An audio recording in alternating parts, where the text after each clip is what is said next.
আজকে আমি বানাবো গাজরের হালুয়া।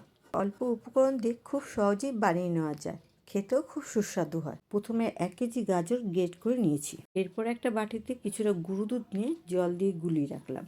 এরপর কড়াইতে ঘি গরম করে গ্রেট করা গাজর দিয়ে ভালো করে ভেজে নিতে হবে। গ্যাসের আঁচ লো টু মিডিয়ামে রেখে ভাজতে হবে, না হলে কড়াইতে লেগে যেতে পারে।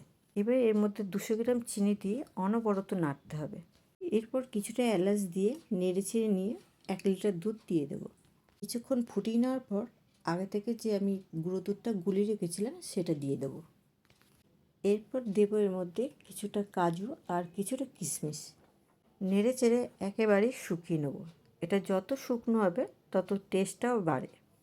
তৈরি হয়ে গেছে আমাদের গাজরের হালুয়া। এই গাজরের হালুয়া উষ্ণ গরম বা ফ্রিজে রেখে ঠান্ডা করে খেলে দুরকমভাবে দারুণ লাগে। রেসিপিটা ভালো লাগলে আমার পাশে থেকো।